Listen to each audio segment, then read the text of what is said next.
احمدہ و نصلی و نسلم علی رسولہ الکریم، اما بعد۔ سامعین محترم،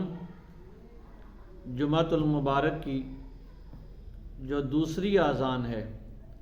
آج اس کے حوالے سے ہم گفتگو کریں گے۔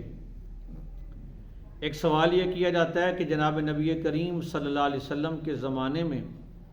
اور اسی طرح جناب سیدنا صدیق اکبر رضی اللہ تعالیٰ عنہ کے زمانے میں اور جناب سیدنا عمر فاروق رضی اللہ تعالیٰ عنہ کے زمانے کے اندر تو جمعے کی صرف ایک اذان تھی، اور یہ وہی اذان تھی جو آج کل جب امام خطیب منبر پر آ جاتا ہے تو مؤذن اس کے سامنے کھڑے ہو کے اذان دیتا ہے، تو یہ صرف ایک اذان تھی۔ سوال یہ کیا جاتا ہے کہ جمعے کی دوسری اذان جو کہ وقت داخل ہونے کے بعد امام کی تقریر سے پہلے جو دی جاتی ہے، یہ کہاں سے مشروع ہوئی ہے، یہ سب سے پہلے کس نے دی ہے؟ تو اس کے بارے میں ایک بدعت کا اور ایک عجیب فتوے لوگ لگا دیتے ہیں، تو آج اس کے بارے میں ہم تحقیق کریں گے۔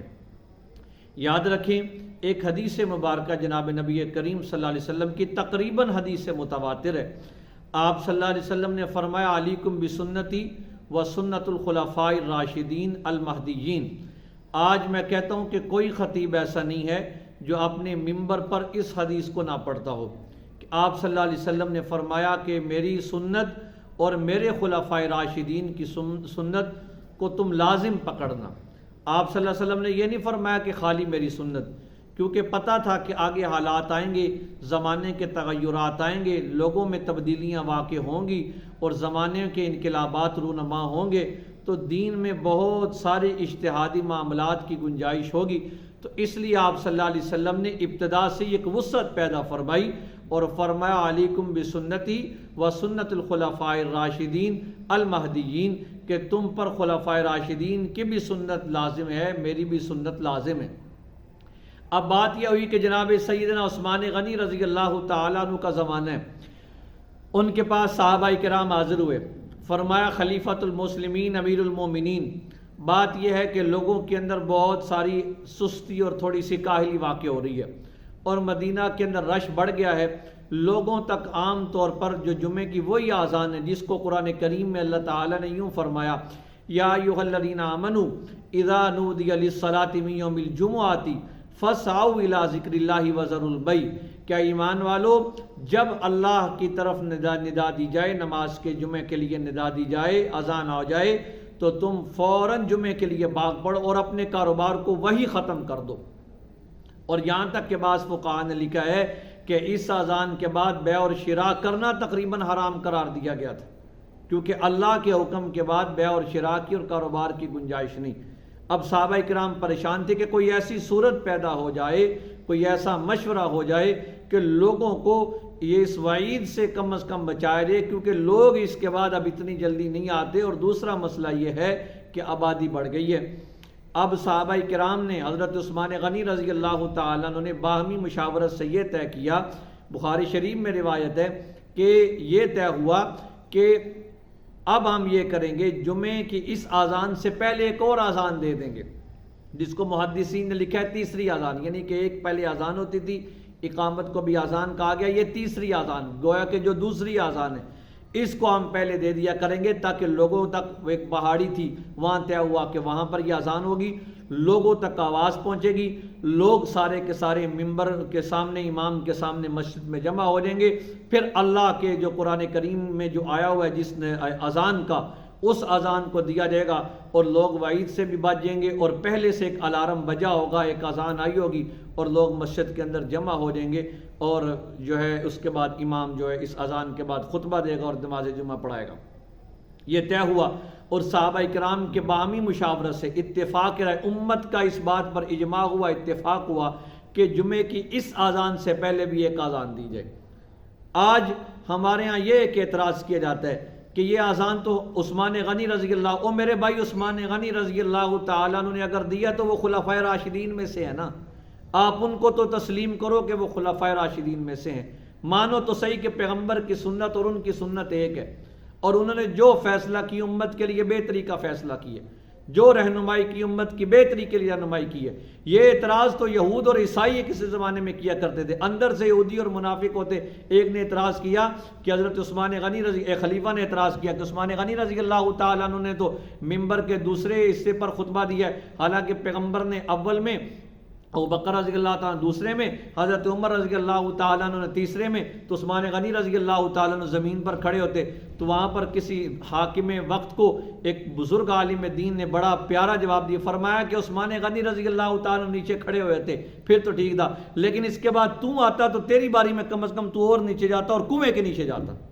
تو ان پر اعتراض کرتا ہے۔ خلفائے راشدین میں سے مان جو ان کی سنت ہے اور صحابہ کے مشورے سے طے کیا۔ آج کل کے حالات آپ دیکھ لیں، کون سا ایسا شخص ہے کہ جو جمعے کی ایک ہی اذان، جو ممبر کے سامنے اس اذان کو ایک ہی مرتبہ سنے اور مسجد کی طرف آ جائے؟ لوگ پہلی اذان کو سنتے ہیں اور الارم بجتا ہے، اور ایک مصلحت کے لیے، اور آج تک امت کا اجماع، اللہ کے گھر میں مدینہ منورہ میں جناب نبی کریم صلی اللہ علیہ وسلم کا وہ مدینۃ الرسول ہے، وہاں پر آج تک 2 اذانیں، ساری امت 2 اذانیں ہوتی رہی۔ یہ بر صغیر پاک و ہند میں کچھ لوگ پیدا ہو جاتے ہیں جو قرآن اور حدیث کے نام پر اعتراض کرتے ہیں، حالانکہ ان کو نہیں پتا کہ خود قرآن کا یہ حکم ہے۔ اللہ تعالیٰ نے کیا فرمایا سورہ نساء کے اندر، یا ایھا الذین آمنوا اطیعوا اللہ واطیعوا الرسول واولی الامر منکم۔ حضرت عثمان کو اولو الامر تو مان لو، اس لیے فرمایا ایک جگہ پر وَمَن يَتَّبِعْ غَيْرَ سَبِيلِ الْمُؤْمِنِينَ نُوَلِّهِ مَا تَوَلَّى وَنُصْلِهِ جَهَنَّمَ، کہ جو مومنین کے رستے سے ہٹ کر کسی اور رستے کی اتباع کرے گا، گویا کہ مومنین کے رستے کی اتباع کا اللہ نے حکم دیا ہے۔ اور عثمان غنی رضی اللہ تعالیٰ عنہ کو مومن تو مانتے ہو کہ مومن بھی نہیں مانتے؟ انہوں نے جو فیصلہ کیا امت کی بہتری کے لیے فیصلہ کیا، امت کا اس میں بڑا فائدہ ہوا، امت حرام کمانے سے بچ گئی، حرام کھانے سے بچ گئی۔ اگر ایک اذان ہوتی، کون ہے اتنا جو ہے بہت بڑا ایمان والا جو فوراً اپنی دکان بند کر کے فوراً جمعے کی طرف آ جائے؟ پہلی اذان میرے بھائی مصلحت کے لیے ہے، اس میں فائدے ہیں، ہم قطعی حرام سے بچ سکتے ہیں۔ عثمان غنی رضی اللہ تعالیٰ عنہ کو یہ بڑا مدبرانہ فیصلہ ہے، اور باقاعدہ یہ قرآن کا حکم ہے، اتباع سبیل مومنین یہ قرآن کا حکم ہے۔ اور اللہ فرماتے جو نہیں اس کی اتباع کرے گا، جو اچھا اعتراض رسول اللہ صلی اللہ علیہ وسلم اور حضرت ابوبکر اور حضرت عمر رضی اللہ تعالیٰ عنہ کو آڑ بنا کر یہ اعتراض کیا جاتا ہے۔ ان کے دور کے اندر ایسی سستیاں نہیں تھی، ایسی کاہلیاں نہیں تھی، تو لہذا ایک ہی اذان ہوتی تھی۔ عثمان غنی رضی اللہ تعالیٰ عنہ کے دور میں ضرورت محسوس ہوئی تو انہوں نے یہ کام کیا۔ یہ کہہ دینا کہ عثمان غنی رضی اللہ تعالیٰ عنہ کی ایجاد ہے، یہ تو ایک نئی چیز ہے دین کے اندر، اس کا مطلب ہے کہ تو اور میں دین کو زیادہ سمجھتے ہیں۔ عثمان کیا نہیں سمجھتے تھے؟ کیا عثمان کو دین کی سمجھ نہیں تھی رضی اللہ تعالیٰ عنہ؟ وہ ذوالنورین ہیں، اللہ نے ان کو اس امت کا والی بنایا ہے، خلیفہ ثالث ہیں۔ رسول کریم صلی اللہ علیہ وسلم نے فرمایا لِكُلِّ نَبِيٍّ رَفِيقٌ وَرَفِيقِي فِي الْجَنَّةِ عثمان، ہر نبی کا جنت کے اندر رفیق اور میرے رفیق عثمان ہے۔ کیا وہ ایجادات کر کے بدعات کر کے چلے گئے؟ تو اس لیے میرے بھائیوں، یہ دوسری اذان جو پہلی اذان جو شمار ہوتی ہے آج کل، یہ دین کا حصہ ہے، اس میں بہت سارے فوائد ہیں، اور یہ قرآن کا ہی حکم ہے، قرآن ہی کی روشنی کے اندر یہ سارے کے سارے فیصلے کیے گئے۔ تو سب سے پہلے یہ عثمان غنی رضی اللہ تعالیٰ عنہ نے دی ہے، صحابہ کے مشورے سے دی ہے، امت کا آج تک اس پر اجماع رہا ہے، اتفاق رہا ہے، امت دیتی ہے یہ۔ آج اگر کوئی بندہ آ کر آپ کے سامنے قرآن اور حدیث کو آڑ بنا کر یہ کہے کہ یہ صرف عثمان غنی رضی اللہ تعالیٰ عنہ کے دور کی ایجاد ہے، حضرت ابوبکر اور حضرت عمر رضی اللہ تعالیٰ عنہ کے زمانے میں نہیں تھا، تو ان کو کہو کہ وہ دور اور عثمان غنی رضی اللہ تعالیٰ عنہ کا دور وہ بھی تو یکساں نہیں تھا۔ بلکہ چھوڑو، اگر آج آپ حضرت ابوبکر اور حضرت عمر رضی اللہ تعالیٰ عنہ کے زمانے کے فیصلے کرنا چاہتے ہیں تو پھر یہ دور حضرت ابوبکر کے دور جیسا نہیں ہے، یہ دور میرے پیغمبر کے دور جیسا نہیں ہے۔ ہم میں سستیاں آئی ہیں، کاہلیاں آئی ہیں، اس لیے ہمیں پہلے اس الارم کی ضرورت بھی ہے کہ الارم بجے اور ہم جمعے کی تیاری کریں، اور ہم سب بن ٹھن کے اچھے کپڑے پہن کے امام کے سامنے بیٹھے ہوتے ہیں، پھر مؤذن اذان دیتا ہے، اللہ کا حکم بھی پورا ہو جاتا ہے، یا ایھا الذین آمنوا اذا نودی للصلاۃ من یوم الجمعہ، ندا دی جاتی ہے تو سارے مومنین بیٹھے ہوتے ہیں۔ کتنا خوبصورت طریقہ ہے، کتنا حسن والا اور عزتوں والا اور شانوں والا اور قرآن کے احکامات کے ماننے والا ایک ایسا طریقہ ہے جو عثمان غنی رضی اللہ تعالیٰ نے صحابہ کی مشاورت سے طے کیا، اور امت پر حضرت عثمان غنی رضی اللہ تعالیٰ کا یہ احسان ہے۔ نسلی لوگ وہ ہوتے ہیں جو احسان کو یاد رکھتے ہیں، یہ عثمان کا احسان ہے۔ اللہ احکم الحاکمین ہم سب کو دین کی سمجھ کی توفیق